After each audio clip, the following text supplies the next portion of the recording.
Sophonie, chapitre 2. Nous commençons au verset 1. Rentrez en vous-même, examinez-vous, nation sans pudeur, avant que le décret s'exécute et que ce jour passe comme la balle, avant que la colère ardente de l'Éternel fonde sur vous, avant que le jour de la colère de l'Éternel fonde sur vous. Cherchez l'Éternel, vous tous, humbles du pays, qui pratiquez ses ordonnances. Cherchez l'Éternel, vous humbles. Avant que le décret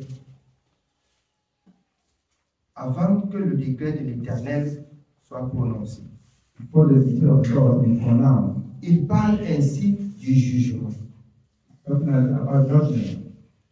Tout ce que nous voyons au dehors. J'exhorte les enfants de Dieu, tout ce que vous voyez dehors, rentrez avec dans la parole pour comprendre que les prophéties de la fin des temps sont en train de s'accomplir. C'est pourquoi il dit rentrez en vous-même, examinez-vous vous-même. Je ne cesse de dire que l'examen de la conscience d'un enfant de Dieu relève de la parole. Est-ce que la vie que tu mènes, avant de te plaindre, est-ce que ta vie là, correspond à la parole de Dieu? C'est encore là ce que a dit l'homme de Dieu dans Lamentation. Que chacun se plaigne de ses propres péchés. Parce que Dieu a préparé un jour pour le péché, pour punir le péché. De même qu'il a préparé un jour pour le jugement. Personne ne connaît ni le jour, ni l'heure. Rentrons en nous-mêmes pour ne pas aller au-delà de ce qui est recommandé par l'Éternel. Dans les heures qui suivent, ça peut être le jugement. Dans les heures qui suivent, ça peut être la fin. Ta position qui ne loue pas Dieu, demain ça va te laisser. J'ai dit aux enfants de Dieu, ne servez pas Dieu quand vous êtes à l'église. Servez Dieu dans des endroits même plus retirés que vous ne pensez trouver personne.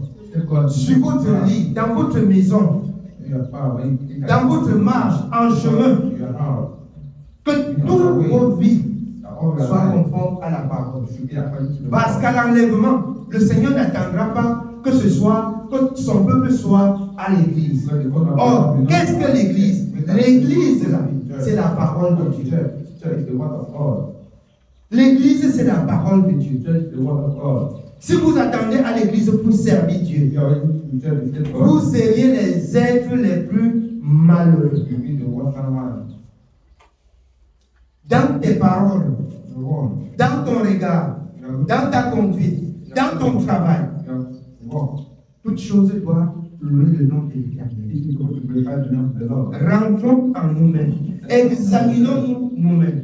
Vous voyez, c'est une parole de la prophétie par Sophonie que l'apôtre Paul a repris dans le livre des Corinthiens. De Corinthiens 13:5. Examinez-vous vous-même pour savoir si vous êtes dans la foi.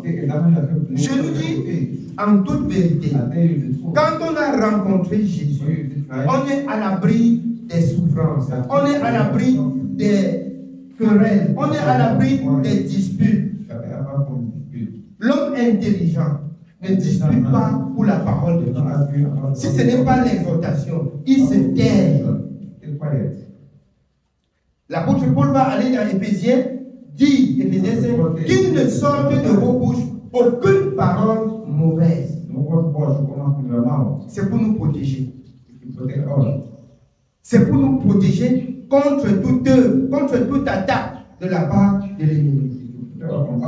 L'ennemi t'attaque quand il a vu une brèche, une porte. Quand une porte s'ouvre, il va entrer, il va t'attaquer, il va te ruiner, il va te détruire. Parce qu'il ne connaît rien faire de bon. Son rôle, c'est le mal. Vous pouvez bien comprendre pourquoi le Seigneur a dit dans le livre de Proverbes, par le psalmiste, que Dieu a fait toutes choses bonnes. Même le méchant, il dispose le méchant pour le jour du malheur. C'est-à-dire, quand tu as désobéi à Dieu, Dieu se retire. Et quand Dieu se retire, l'ennemi ne voit plus en toi la lumière. Il voit les ténèbres. Plus qu'il est le prince des ténèbres, c'est son terrain. Plus qu'il est le prince des ténèbres, il peut agir parce qu'il voit les ténèbres. Et personne ne peut l'empêcher. Vous êtes la lumière, vous qui avez cru au Seigneur. Vous qui avez reçu le Saint-Esprit. Le Saint-Esprit nous sert de guide. Le Saint-Esprit, c'est la lumière de l'Éternel. Le Saint-Esprit, c'est la présence de Dieu. C'est la présence de Jésus dans ta vie. Or, si la lumière qui est en toi devient ténèbres, ton cas n'est plus que pire. Le Seigneur nous exhorte de veiller, afin que la lumière que nous avons reçue ne devienne pas ténèbres dans nos vies.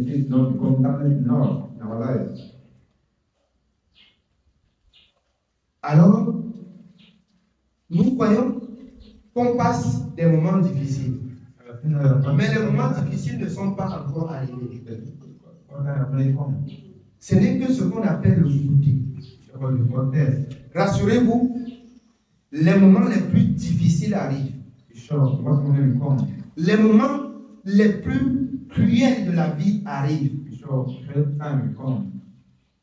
Quand le Seigneur parle de bientôt, dans bientôt là, il n'y a pas de 50. Bientôt c'est là. Et bientôt, nous verrons cette souffrance qui doit envahir le monde entier. Et déjà que le monde souffre. Je dis, ce ne sont que des prémices. Le monde doit souffrir. Ainsi, la parole de Dieu doit s'accomplir. C'est pourquoi dans le livre de Timothée, il a dit, bien-aimé, qu'il y aura des temps difficiles. Ce n'est que le début des temps difficiles. Ce n'est que le début des temps difficiles. Les hommes vont abandonner la sainte doctrine pour s'attacher à des doctrines diverses et étrangères. Pourquoi? Parce qu'on prêche ce qui leur plaît, parce qu'on fortifie leur position dans les ténèbres. Ainsi, ils vont profiter de dire qu'ils sont à l'église. L'église, c'est l'obéissance à la parole de Dieu.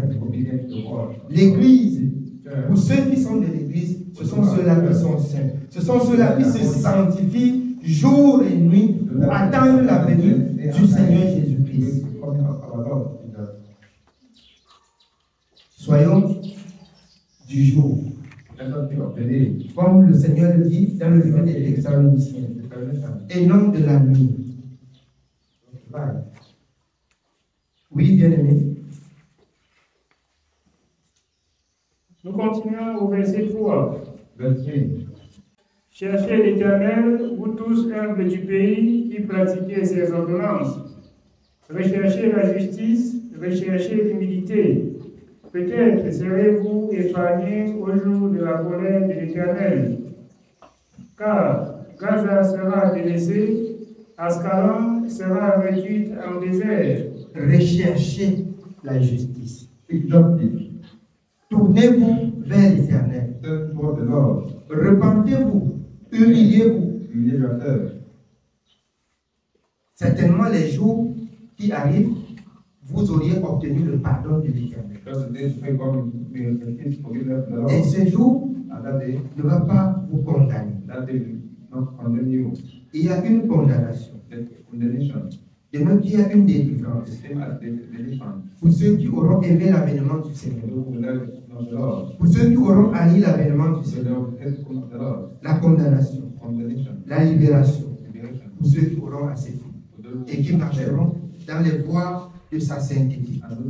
Il est saint, Dieu, et il appelle tous ceux-là qui veulent ou qui auront aimé sa sainteté de dîner avec lui sur sa table dans son royaume.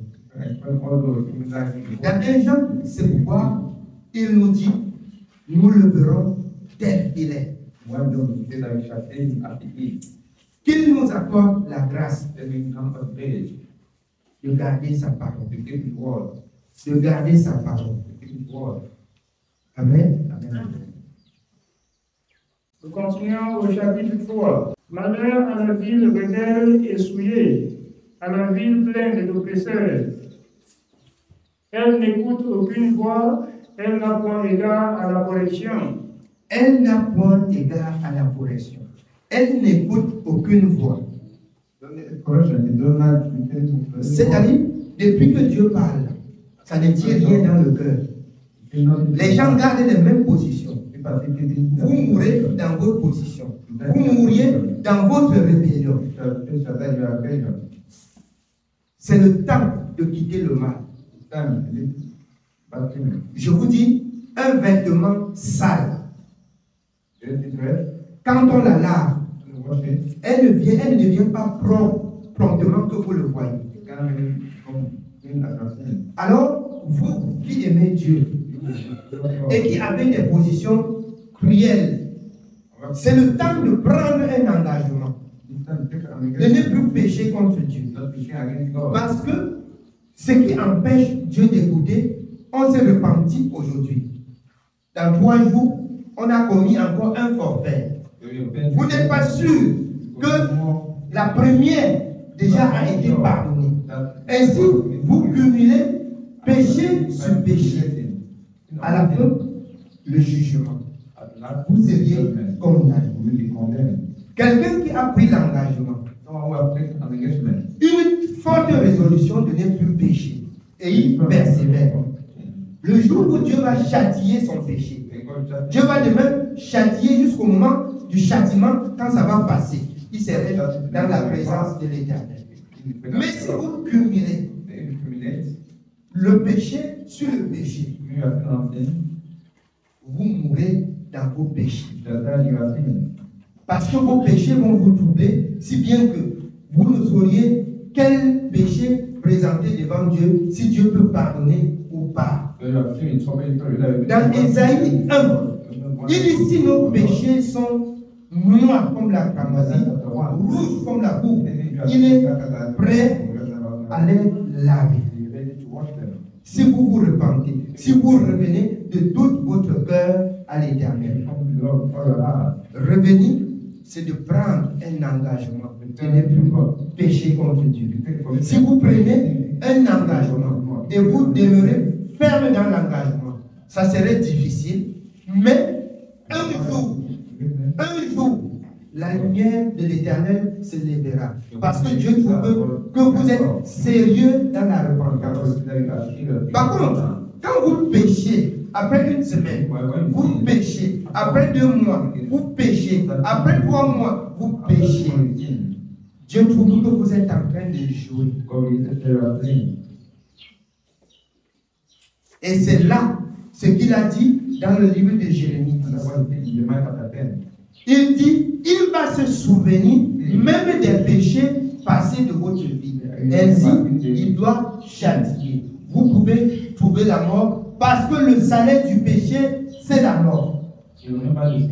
Elle peut être la mort physique. Elle peut être la mort spirituelle. La mort, c'est la mort.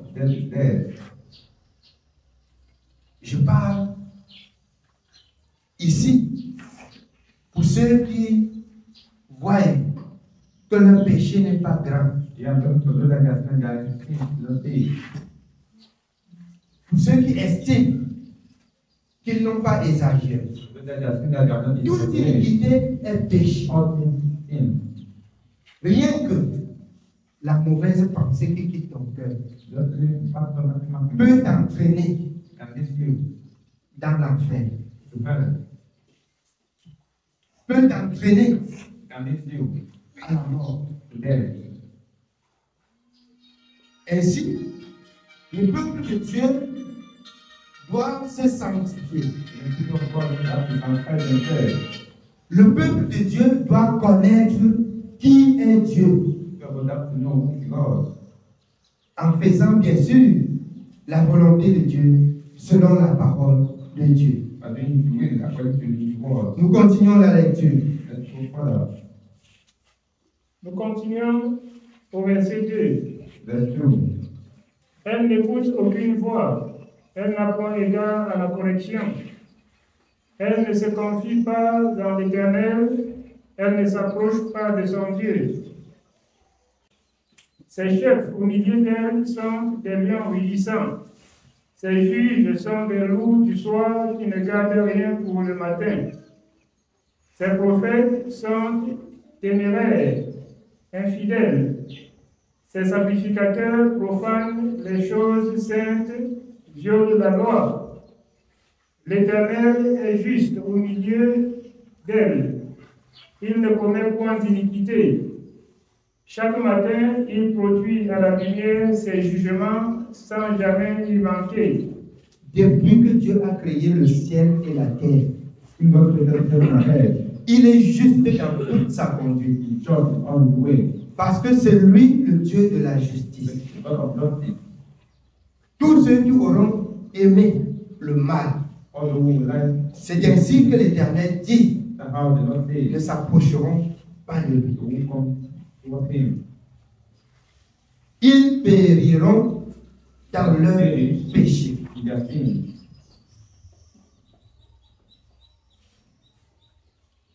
Alors, je nous exhorte. Et c'est ce que j'ai dit tous les jours. Que chacun se dépouille.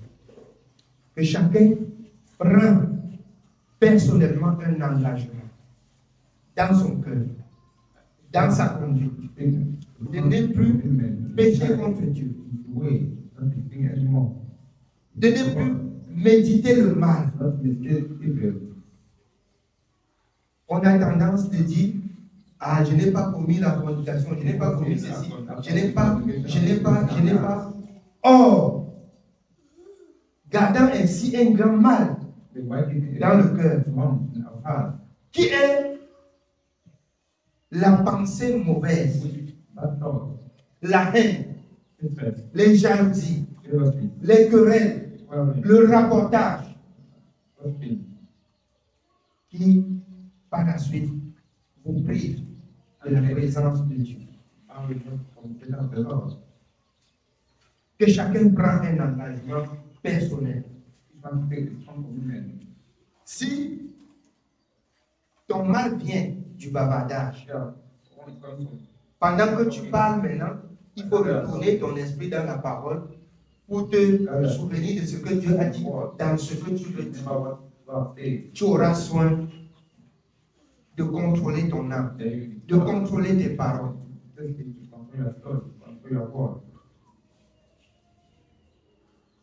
Je nous dis en toute vérité, la fin de toutes choses. Quand je lis la parole, quand je vois ce qui se passe dans le monde, beaucoup pêchent même contre Dieu. Beaucoup ont aussi honte de se repentir. Beaucoup de personnes. Mais je voudrais attirer l'attention du peuple de Dieu. La honte est du diable. La honte est du diable. Celui qui cache ses transgressions ne prospère point. Lisez pour nous Proverbe 28 au verset 13 avant d'y revenir. Proverbe chapitre 28, nous lisons le verset 13. Celui qui cache ses transgressions ne prospère point, mais celui qui les avoue et les délaisse obtient miséricorde. Que le peuple de Dieu comprenne bien. Celui qui cache ses transgressions ne prospère point. C'est-à-dire, quand tu es en état de péché, quand tu as caché un péché, il n'y a plus de croissance spirituelle. Tu restes sur place. Peu importe ce qu'on peut prêcher à l'église, tu ne peux plus grandir. Et c'est un danger. C'est un danger pour toi. On rentre dans son producteur. Sophonie chapitre 3. Nous continuons au verset 5. L'Éternel est juste au milieu d'elle, il ne commet point d'iniquité. Chaque matin, il produit à la lumière ses jugements sans jamais y manquer. Donc, avant que tu ne te lèves le matin, Dieu prononce les jugements chaque matin sans y manquer. Donc, ce que tu fais, et tu vas te coucher avec tout dormir, sans te repentir, le lendemain, alors bien aimé, elle te condamne. Vous ne pouvez pas voir le fruit de la condamnation maintenant. Et pour certains, ils doivent recevoir les fruits de la condamnation dans les douleurs. Mais le plus grand mal serait à l'avènement du Seigneur. Que vous allez croire que vous avez servi tous les jours et vous voilà en train de descendre en enfer. C'est pourquoi le Seigneur a dit, ce jour-là, il y aurait des pleurs, il y aurait des grincements de dents, il y aurait du regret. Pourquoi? Parce que vous avez passé tout le temps à faire du péché votre ceinture, à faire du péché le vêtement de votre corps. Et ce serait un temps très difficile pour vous. Là, à l'avènement du Seigneur, ce ne serait plus la repentance, mais ce serait le jugement. Ce ne serait plus la repentance. Ce ne serait plus le moment de demander pardon. Le moment de demander pardon, c'est maintenant. C'est maintenant. C'est maintenant. Le moment de demander pardon, c'est en ce temps-ci. Aux heures qui suivent là, ce ne serait plus le temps. Le temps pour Dieu serait un temps de prendre ceux qui auront aimé son avènement, qui auront marché dans sa justice.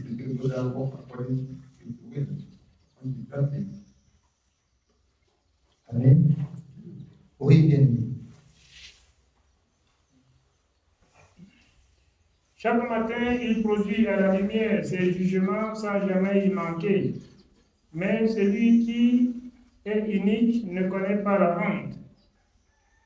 J'ai exterminé les nations, leurs tours sont détruites. J'ai dévasté leurs rues, plus de passants. Leurs villes sont ravagées, plus d'hommes, plus d'habitants. Je disais, si du moins tu voulais me plaindre, avoir égard à la correction, ta demeure ne serait pas détruite. Tous les châtiments dont j'étais menacé n'arriveraient pas. Mais ils se sentent hâtés de pervertir toutes leurs actions. Attendez-moi donc, dit l'Éternel, au jour où je me lèverai pour le butin, car j'ai résolu de rassembler les nations, de rassembler les royaumes, pour répandre sur eux ma fureur, toute l'ardeur de ma colère, car par le feu de ma jalousie, tout le pays sera consumé. Tout le pays sera consumé. Les nations tout entières. Au jour où le Seigneur prépare. Ne venons pas dans la maison de Dieu pour nous. Mettons en pratique la parole de Dieu. Veillons à tout ce que Dieu a recommandé. Oui, bien. Nous sommes au verset 9. Alors je donnerai au peuple des lèvres pures, afin qu'ils invoquent tous le nom de l'Éternel pour le servir d'un commun accord. Nous comprenons par là que le service de Dieu, on s'accorde pour servir Dieu. Et cet esprit-là vient de l'Éternel. On ne sert pas Dieu dans les divisions. Si on regarde à la même direction, pourquoi quand tu vas traverser la vallée, là, tu vas me parler de ton frère avec qui tu étais avec? Pourquoi? Quand tu vas être chez toi, tu dois mal penser de quelqu'un avec qui tu étais là. Pendant que tu as vu quelque chose de mal, il vaudrait mieux, Zacharie 8,16, t'approcher de ton prochain et dire, j'ai remarqué ceci, qui n'est pas juste. Ainsi, tu retournes avec un cœur calme. Beaucoup méditent le mal. La maladie des enfants de Dieu, c'est la mauvaise pensée. C'est la première maladie. C'est la mauvaise pensée. Ce sont des mauvaises paroles. C'est les mauvaises résolutions. Plus qu'on ne regarde pas dans la parole de Dieu ou agit selon la parole de Dieu, ce serait beaucoup difficile d'être agréable à Dieu. À partir de ce matin, que le peuple de Dieu prenne soin de regarder vers l'Éternel. Vous avez chanté ce matin. Tourne-toi, tourne-toi, tourne-toi vers l'Éternel. Tournons-nous vers l'Éternel. C'est la parole de Dieu dans le livre d'Ésaïe. À chaque problème, tourne-toi à l'Éternel et tu auras la solution. Il ne faut pas avoir dans ton esprit la pensée de méditer, de penser mal.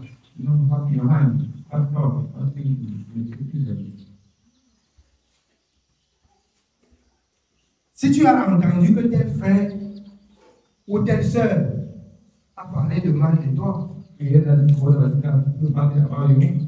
et tu veux revendiquer, mais la solution, et la meilleure solution pour toi, c'est de retourner vers l'Éternel. Implorer l'Éternel. Ce n'est pas d'aller l'agresser. Tu auras rendu ta propre justice. Et ta propre justice ne peut te sauver. Ta propre justice va te condamner. Mais si tu te tournes vers l'Éternel, alors l'Éternel aura soin non seulement de régler le problème, mais encore de t'enseigner. Tous ceux qui descendent d'Israël ne sont pas Israéliens. Tous ceux qui sont dans la maison de Dieu ne sont pas enfants de Dieu. Un enfant de Dieu, c'est celui qui met en pratique la parole de l'Éternel. Amen. Oui, bien aimé. Continuons au verset 10. D'au-delà des fleuves de l'Éthiopie, mes adorateurs, mes dispersés m'apporteront des offrandes. Dans ces jours-là, tu n'auras plus à rougir de toutes tes actions par lesquelles tu as péché contre moi. Car alors j'ôterai du milieu de toi ceux qui triomphaient avec arrogance, et tu ne t'enorgueilliras plus sur ma montagne sainte. Je laisserai au milieu de toi un peuple humble et petit, qui trouvera son refuge dans le nom de l'Éternel. Je laisserai du milieu de toi un peu humble et petit. C'est pour ça que vous allez comprendre que les doctrines diverses et étranges, les religions, la masse que vous voyez, il n'y a que quelques petits points qui doivent être suivis. Quelques petits points. Donc, ça revient à cette parole que je disais, tous ceux qui descendent d'Israël ne sont pas israéliens. Tous ceux qui sont dans la maison de Dieu ne sont pas enfants de Dieu. Qui est enfant de Dieu? Celui qui met en pratique la parole de Dieu. Amen. Oui, bien. Continuons au verset 13. Les restes d'Israël ne commettront point d'iniquité, ils ne diront point de mensonge, et il ne se trouvera pas dans leur bouche une langue trompeuse. Le reste d'Israël, ils ne diront pas, ils ne parleront pas de mensonge. Ils ne méditeront pas le mal. Ils craindront l'Éternel. Il fera la joie de l'Éternel. Il marchera sur les pas du Seigneur. Ma soeur, mon frère, toi qui écoutes ce matin, commence à aligner tes pas sur les pas du Seigneur Jésus. Qui reste écrit. Voilà le reste du peuple qui bénéficieront de la grâce. Et c'est le temps maintenant de regarder ce chemin et de marcher sur cette route. C'est le temps. Oui, bien. Verset 13. Le reste d'Israël ne commettront point d'iniquité, ils ne diront point de mensonge, et il ne se trouvera pas dans leur bouche une langue trompeuse. Mais ils paîtront, ils se reposeront, et personne ne les troublera. Et personne ne les troublera. Si nous faisons au juste la volonté de Dieu. Aujourd'hui, les gens peuvent nous troubler parce que nous-mêmes nous ne sommes pas justes. Par l'apôtre Paul, le Seigneur a dit que personne ne nous trouble. Car celui qui nous troublera, quel qu'il soit, il apportera la paix. Nous comprenons par là que si nous faisons ce que Dieu a recommandé, ce n'est pas nous qui allons veiller sur notre vie, mais l'Éternel est celui-là qui veille sur nous. Amen. Amen. Oui, bien. Continuons au verset 14. Pousse des cris de joie, fille de Sion. Pousse des cris d'allégresse, Israël. Réjouis-toi et triomphe de tout ton cœur, fille de Jérusalem. L'Éternel a détourné tes châtiments, il a éloigné ton ennemi. Le roi d'Israël, l'Éternel, est au milieu de toi. Tu n'as plus de malheur à éprouver. En ce jour-là, on dira à Jérusalem, ne crains rien. Sion, que tes mains ne s'affaiblissent pas. L'Éternel, ton Dieu, est au milieu de toi comme un héros qui sauve. Il fera de toi sa plus grande joie. Il gardera le silence dans son amour. Il aura pour toi des transports d'allégresse. Il rassemblerait ceux qui sont dans la tristesse, loin des fêtes solennelles, ceux qui sont sortis de ton sein. L'opprobre pèse sur eux. Voici, en ce temps-là, j'agirai contre tous tes oppresseurs. Je délivrerai les boiteux et je recueillerai ceux qui ont été chassés. Je ferai d'eux un sujet de louange et de gloire dans tout le pays où ils sont en opprobre. En ce temps-là, je vous rassemblerai, car je ferai de vous un sujet de gloire et de louange parmi tous les peuples de la terre, quand je ramènerai vos captifs sous vos yeux, dit l'Éternel. Amen. Que le Seigneur, le message de ce jour, et que l'Éternel nous accorde la grâce de former nos voix. Comme il dit de même dans le livre de formons nos voix. Examinons-nous nous-mêmes. J'ai toujours dit aux enfants, avec les enseignements pour le Seigneur, quand quelqu'un pêche, il dit que c'est l'ignorance, il nous ment. On ne trompe pas la vigilance de Dieu. Ce que vous avez entendu, vous avez entendu. Le salaire du péché, c'est la mort. Si quelqu'un aime le péché, c'est son problème. J'aurai soin de dire aux enfants de Dieu, de rappeler aux enfants de Dieu ce que le Seigneur a compris avec Jean à l'île de Palmos dans Apocalypse 22. Que ceux qui se souillent davantage. Que ceux qui se sanctifient davantage. Il y aura un salaire pour toute personne qui auront aimé ou haï l'avènement du Seigneur Jésus-Christ. Qu'il soit béni au nom de Jésus-Christ. Amen.